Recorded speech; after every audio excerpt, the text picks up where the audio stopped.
Welcome to Bonus Bytes, a special mini episode of the Triple D podcast. These bite-sized episodes are packed with information about disability benefits, disability news, and answers to your burning questions. Get ready to take a bite of what's going on this week. Here's your host, Michael Weiner. Welcome back to another episode of, look at your grin, Andrew. I'm so happy I haven't to even be said here. your name. I haven't introduced you. Why are you so happy right now? You know, I think because of the discussion that we had before, we basically did a podcast without doing a podcast. Every conversation I have with you is a podcast. What do you think people, I guess I kind of want to hear from people what they think of watching us talk, because I find it's fascinating to talk to you. By the way, welcome to Bonus Bytes, everyone. Michael here, Andrew here. We're ready to go. This is an unsponsored edition. Oh, yes. No, apparently. I thought about my clothing choice today. This is the first time I'm wearing pants for everyone. Hey. So you haven't seen me in pants. On behalf of me and Richard, they are all Thank happy you. about that. Thank you. So we've got another exciting episode coming up, as is typical in the world of Social Security. There's a lot of new developments out there. Mm-hmm. But tell me what's going on in the Andrew November world. Well, we rescued a cat last week. So How'd you rescue a cat? So I've been allergic to cats my entire life. Just known I was, you know, and I'll take a Claritin when I go to a friend's house if I know they have a cat. But I've had some serious symptoms. Like I'll get a little asthma. I have an albuterol inhaler. By the way, Andrew lives across the street from a cat cafe. That's where the story will get tied together. So I do Affogato Cat Cafe, not a sponsor. They could use a sponsor, but Affogato Cat Cafe is a partner of the Cleveland APL, the Animal Protective League, and what they do is they bring cats over to their cafe, and you can pay $11 to spend, I think to it's 30 drink their minutes. coffee and pet their cats. Pet their cat, exactly. And if you want to adopt one, they'll facilitate it. So they, they're not making money off it. So when they charge the adoption fee, they're actually running it through the APL system. And they've rehomed 1,400 cats since 2019, 140 this year. Long story short, I go to my friend's house on Friday, and I was fine with the cat. And my wife has always wanted a cat. We have 2 dogs. Really? But she loves cats, and we never got one because I of me. didn't know Jews did cats. She loves cats. Okay. This cat's not Jewish, though, but still. Everyone. Well, I don't want to say that. I don't want to pick the cat. As soon as it enters your house, it is. I guess, now it's a Jew. So the cat's name is Kelly Howard, which is an interesting name, and that was kind of a sign. Kelly Is this story just getting weirder and weirder? I've never met a cat with a first and last name. Well, it's technically her first name. It's Kelly Howard. It's Kelly Howard November. What do you think about the sign across the street from your house that says, "Come in and pet our pussies"? Well, I've been trying not to make that joke over and over and over. So Kelly Howard is a great cat. Really? My whole week has been consumed with her and just dealing. We have 2 dogs who are just not taking What's going very on well. with that? Well, there's like a time-tested method on how to introduce cats. It's like the one thing the internet agrees on is how to introduce cats and dogs. And you follow a 3-step process. Right now, they're in 2 different rooms. Well, the cat has her own room, and the dogs have the whole house. So they're just kind of smelling each other through the door. And then the next step is you put the food outside the door so they can eat next to each other. And the third step is like limited viewing. So I got a baby gate so the dogs can look through it. But our one dog is like a predator. And it's sad because the cat, it's the first cool cat I've met. It's almost like a dog. I walk in the room and she gets excited to see me. It's just a great cat. Just a very adjusted like that to her. It's a street cat. But she got, she had adjusted to our house in minutes. But we've just got to hope this dog works out. And I'm allergic a little bit, so also dealing with that, but I've been okay. So what, are you going to take the cat for walks when you take the dogs for walks? How does that work? So some cats walk. We don't want our cat to be an outdoor cat, even though she could, because she's a street cat. She has her claws. But the problem is Tremont's so busy where I live. It's just constant traffic. You unfortunately see things on the Tremont watch page oh, we found this cat. I don't want that to be her life, but based on how she's acting now and wanting to be part of our life, I could see her wanting to go on the walks, which would be fun. I've seen cats follow people with dogs, so I assume it's their cats. I am going to put cameras around your house so that I can watch you and your wife walking out of your house with 3 leashes, 2 dogs, 1 cat. Well, I'm one step ahead of you. I think I just got to give you my login. Let's see if we can. This is the cat's room right now, so I don't know where she is, but so she's living in here. You know, there's an air filter right there. This is amazing. Over there. Yeah, so we just This is watch amazing. her, and the dogs are, you know, Do you have those cameras for me to watch in all the rooms of your house? they are in all the rooms, but including the master bedroom. That you can't have. All right, let's There's get the into dogs it. right there. Oh, it's amazing. Maybe we can upload these so everyone else can see our Check out in the show notes a picture of Andrew's cat, Kelly Howard. Kelly Howard. So, just to kind of get into a little bit, our first news item this week. Actually, this is a pretty big announcement from Social Security. Now, starting in December, you are going to, on a limited basis at first at least, be able to start applying for SSI benefits, like completing an SSI application online. What are your thoughts about that, Andrew? Well, you know my thoughts because you stole my prep notes, and my one thought was... Oh, those are your prep notes? Yes. I thought that was just the presentation of the topic. No, the first thing I thought of, and actually the only note I made, was 2 words: vulnerable population. SSI is for the most vulnerable population, the individuals that might not have a work history or a remote work history or just never could even have a job. And Social Security has made it as hard as possible for those people to apply. And that's why I wrote vulnerable population, because many people who are unhoused, people who are significantly mentally ill, people without a support network or internet. I mean, they might have to go to the library. And to make it as hard as possible for those people to file, that's been the story of our clients' lives. And we've had so much trouble with some of those SSI applications because we'll lose clients. They might not have a stable phone number. Right. I mean, think about how many times our clients' phone numbers change. Like, all the time. I mean, we have 5 numbers deep by the time we get to the hearing level. And they're often text now numbers. And there's a secondary problem here, which is, and like, you know, I was in a couple news articles, remember it was like 6 months ago about, maybe not even that long ago, I think it was this year, about the field offices closing. The one's closing, yeah. Yeah. And the only way that these people could complete an SSI application is to have communication with a field office if you're applying for SSI benefits, so that everybody knows. If you're applying for Social Security disability benefits, you can do the whole thing beginning to end on the internet. But with SSI benefits, you were required to have communication where they basically like confirm that you meet the non-medical requirements for SSI before they proceed with processing the claim with somebody at Social Security, which either requires you to have a phone call with them or to go into the field office. But, you know, what's been happening around the country, and it's, you know, budget time in Washington, so that's interesting timing. But what's been happening is field offices are closing for many reasons. One of the reasons is funding. Another reason is they can't keep them staffed. But people who are applying for SSI needed to go into those offices to do the application. The alternative is you can complete that piece over the phone, but like you just said, our clients don't have reliable phones. I mean, just yesterday, and I hate this, and I had a really cool judge, but I have a client who I know to be homeless, and his hearing is scheduled on the phone, and his phone comes in and out. Sometimes it works, sometimes it doesn't. And, you know, when Social Security is not going to have an in-person presence, and it's going to be hard for him too, but it just creates this like never-ending cycle for people where the reason that they're homeless oftentimes has to do with their health. But, you know, because then they don't have access to other resources, they can't even comply with the process to get them the help that they need to maybe be housed. Yeah. Hence, you know, why vulnerable population jumped right at my mind. These are the people that need the easiest route to benefits. I got it. November. I mean, it's unbelievable. And there's so many anecdotes out there. I've had clients that are, you know, sleeping on someone else's couch, so they have no privacy. So they have to go out to their car. But then the Wi-Fi signal from that house doesn't stretch to the car, so they can't use their Wi-Fi phone number, such as Text Now, or any of the other ones that are out there, like WhatsApp or whatever they're using. Right.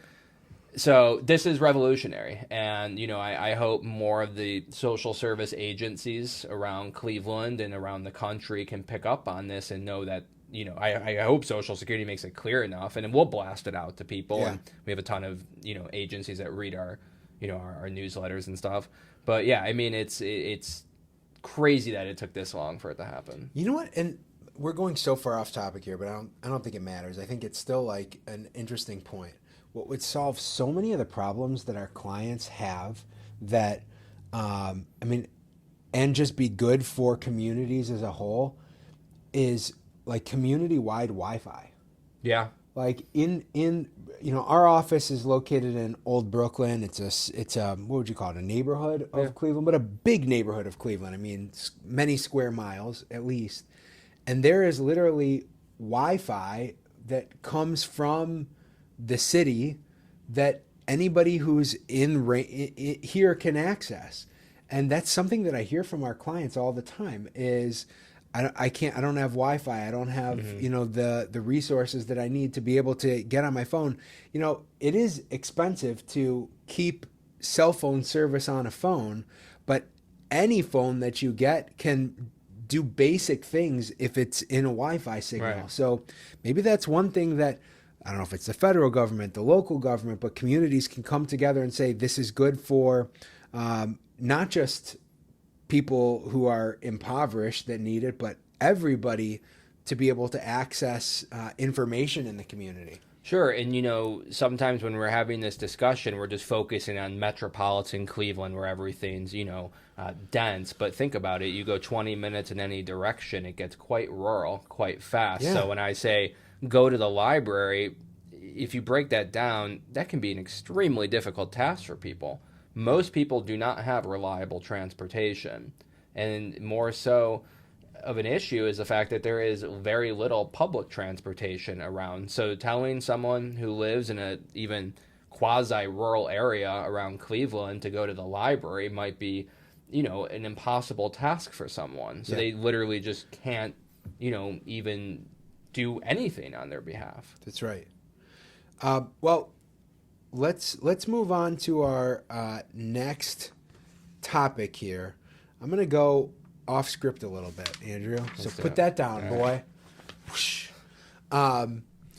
Because something that's looming at the end of the month is, and I don't want to, get ahead of this topic too much, but, there's an interesting news piece that I saw earlier today about the government is heading towards a shutdown again. And we hear this all the time, okay? And what ultimately has happened virtually every time there's been a threat of a government shutdown is at the last second, especially in an election year, because nobody wants to lose seats because they were seen as the barrier to the government being able to stay open and serve our needs. But September 30th is the next potential shutdown that the government's going to have. But what happens is the Office of OBM, Office of Budget Management, I think that's what it stands for.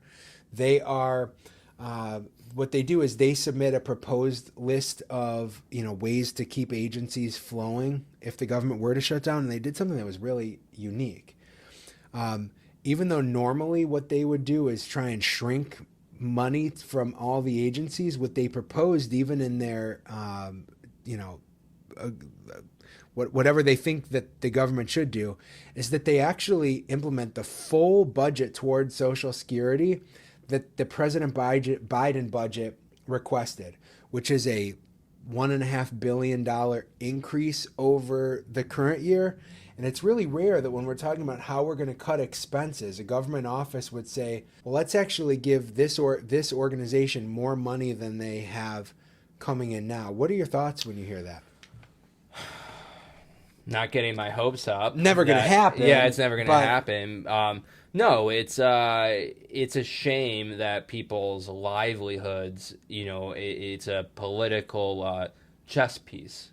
And, we've been doing this together since 2009 and 2010, and we've seen it get close. We saw a couple shutdowns. It was 2013 was probably the most significant. Of course, you remember that. I don't know if I've ever told this story on the podcast, but the government shut down. Was it the 13? It was in the end of September of 2013, and it was a 6-week shutdown. Yeah.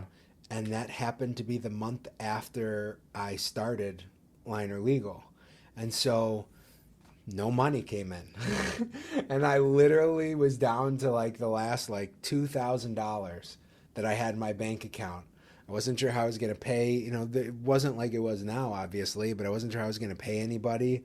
And then sure enough, like, you know, higher power looked down and said, fix this for Michael, I guess. But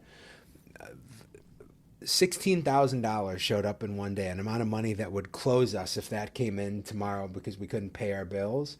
But that amount of money came in, and it literally like saved me from ruin. Yeah. I was able to, you know, make payroll and everything. But I mean, it's scary. And listen, nobody's going to hear that and feel bad for me. You know, I'm a lawyer, but our clients who you know, we're worried about how they were going to be able to access services to get their payments. That's the real struggle here. It is a real struggle, and it happens again and again. And it's just, it's.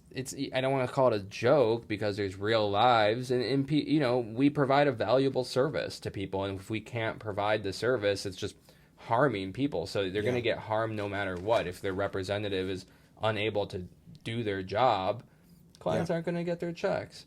Right. I haven't seen it as.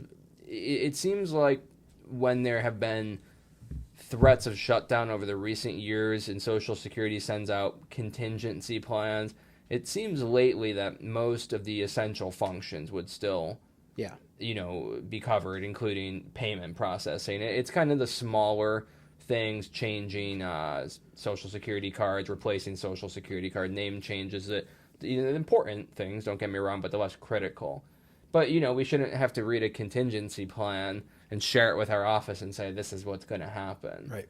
And this is a tense election year. But I mean, I could be so wrong with saying this. I almost don't want to say I don't think something bad will happen. I don't think any party, like you said, wants to be responsible. Especially the vulnerable party who would be responsible. Right. It would be from the right. It always is. Right. They're the ones that cause this problem year after year after year. So they're in the most vulnerable seat right now. So I don't see them doing it. But you can't, you know, won't put anything past them. All right, let's go into our listener questions for the week. This one came from Facebook, and I'm going to call this an Andrew question.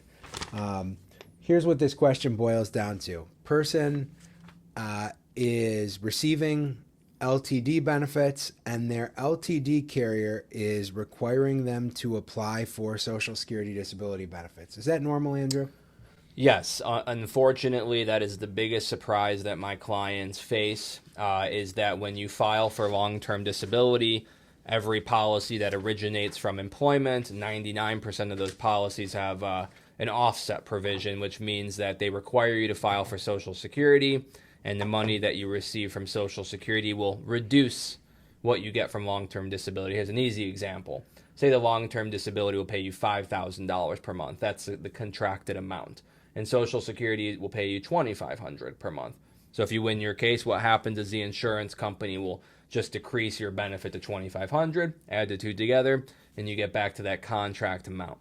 It's a shock to everyone when it happens because, you know, our clients don't read their policies. I mean, these are, you know, 50-page documents that are written by lawyers, and they're very hard to read. We spend a ton of time trying to figure out what these policies are saying. So, yeah, to answer the first question you asked me, almost all policies will require. People need to know that you are going to be required to file for Social Security. You should do it ASAP. Yeah. Next question that we have, Andrew, is from somebody who says, I'm 61 years old. I have a permanent lifting restriction of 25 pounds, and I'm a traffic signal electrician. I think they mean what classification, like what exertion level do you think my RFC would be? I feel like this is an opportunity to kind of explain what it means to do light work, what it means to do sedentary work. Yeah, so this is an interesting question, and someone's done their homework, so I appreciate people. Me too. Thank you. It's a great question. I love seeing the our industry terms, our buzzwords RFC, in these questions. Baby. Yeah. So, you know, when you're over 50, really the analysis shifts to whether you can do your past job. So, you know, off the top of my head, I don't know what a traffic light, what did they call their job title? It's traffic signal electrician. I'm guessing that's probably medium, so let's explain what we mean by that.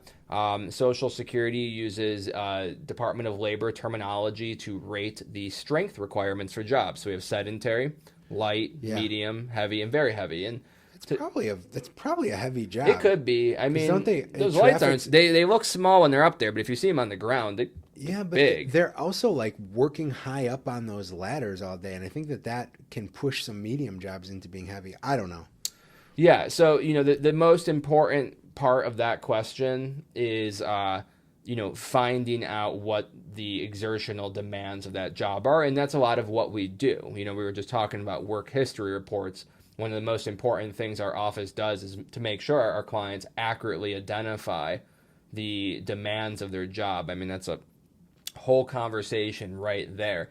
And this, I would really want to make sure we get it right, because like you said, there's things that I didn't even think of that could push it into a higher level. Right. So that's number one. Number two is, if you can only lift 25 pounds, I would want to know why. What's causing that? Because there might be other restrictions. It might not just be, I mean, if you're having some difficulty that's limiting you like that, well, you're probably limited in other ways. So what we would do for a person like that is explore the nature of that limitation and see if there's other limitations that they're just not thinking about. Ideally, we would show that their 25-pound restriction, and maybe there's a reaching or handling restriction that should also be accommodated, would prevent the person from doing their past work. And, we would fight both of those issues. So, this is a very complex situation that, it wouldn't probably need to be litigated. Hopefully we could prevent that by doing an accurate work history report. Yeah. My favorite example is the magazine delivery driver versus the newspaper delivery driver. If you look at the DOT, there's two jobs. And I can't remember which one is which, but one is a medium job and the other is a light.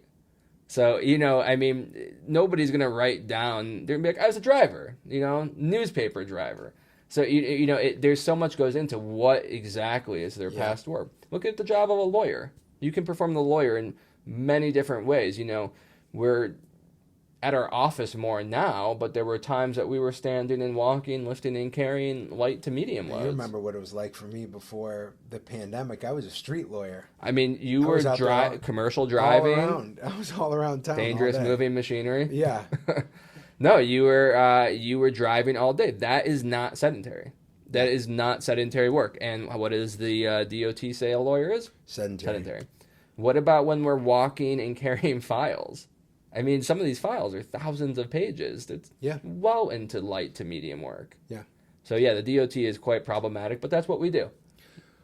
One thing that I want to throw out there for this specific question is just the way that I like to wrap my head around the grid rules, and I think it's especially helpful for people who are over the age of 55. I think lawyers, clients who have some understanding of this, put so much emphasis in trying to prove that they are limited to doing light work, which would unlock a favorable grid finding. I think it's much easier to prove that you can't do medium work than it is to prove that you are limited to light work.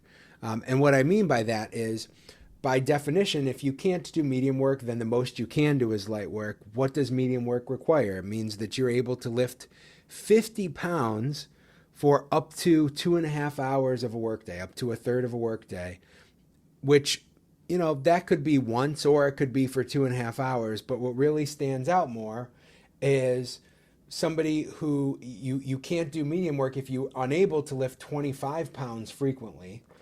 And that means, by definition, that you're lifting 25 pounds for at least 2.5 hours per day, but as much as 5.5 hours per day. Can you imagine that? I mean, imagine having to lift a case of water bottles. Oh, I love this game. For 2.5 hours per day. I remember you used to look up. I remember you used to Google all of the things that weighed. I wish I had ChatGPT back then. I haven't had to get in this fight lately. What is it, 500 nickels, 10 miniature poodles? I would say this in court, but it works. It really would help the judge understand how much 50... There's no way that my client could lift 10 poodles. Yeah, right? Just try to imagine this person with 10 miniature poodles. The answer is obvious, Your Honor. Disabled.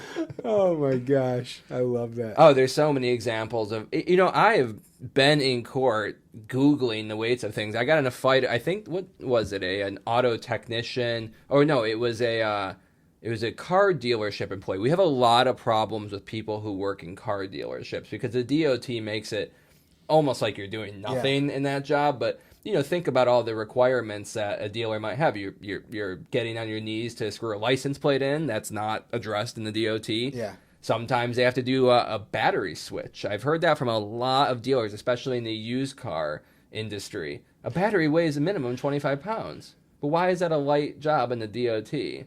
So yeah, I think the most important thing in all of this is establishing the past work correctly, and then we can talk about poodles. One thing that, you and I used to goof around and talk about this, but I used to be so tempted to tell people in their hearings that even though they're directed to sit, I want them to stay by the microphone but stand for the whole hearing. Oh, yeah. Why? Because that judge, especially somebody who's over the age of 50, I want a judge to have to see what it's like for you to stand for the 45 to 60 minutes that your hearing lasts, and then watch your face after 10 minutes, 20 minutes, 30 minutes by the end of the hearing. And you can't sit down. By the end of that hearing, the person is going to be in such agony, but this judge is going to have no problem because of what some X-ray study showed, saying, you can do light work. It is so frustrating. The most disingenuous denials that we used to see was when they used to use our clients sitting in the hearings and talking to us. I mean, that actually happened. And that, to me, is ludicrous. I mean, our clients are frightened. They're in court. They've probably never been in court before. Did you think they want to get up and jump around? Of course not. They want to, be the good plaintiff in the case, to sit down. No, that was an incredibly disingenuous thing that we used to see from judges. But yeah, we would also note, I would all the time be like, I see you're standing right now. Can you tell me why? Yeah. I know you like to ask, and I do too, about what position people are in with their phone hearings. Yes. Because a lot of time people are in bed. I hear that quite a bit. Or people are switching their phone from hand to hand. I've had, and it's unfortunate because I've had a few clients use speakerphone or earbuds because they can't hold the phone. And then they have a bad connection and the judge is like, you got to hold the phone. And so now I'll use that to my advantage. I'll say, how's that been going? And people say, I've switched the phone 25 times. My hands are going to be numb. I'm going to be unable to use my hands for the rest of the day. So we have to get creative and shift. But, I don't really like using that type of stuff in cases unless I have to. You have to be careful about that, because what we see is we look at these cases so much differently. We live with our clients and their experiences, and the judges don't. Right. Well, I think we're running out of time here, Andrew. Yeah. Well, we got a lot to talk about. I want to finish our DoorDash discussion. But, anyways, I'm so glad that we got to sit down. We'll definitely, I think we should definitely talk more about self-employment next time. That'd be a great conversation to put on tape. And but thank you for tuning in. Thank you for hanging out with me again. Glad to be here. I really do want to talk about that. We need to make sure everyone tunes in, because that is the biggest. Put it on the list. That's the biggest development is gig work. Okay. I mean, the economy's changing. So next time. Awesome. Tune in. Thanks for listening to Bonus Bytes, a mini episode of the Triple D podcast. Rate, review, and subscribe, and tune in next week for more disability news and headlines.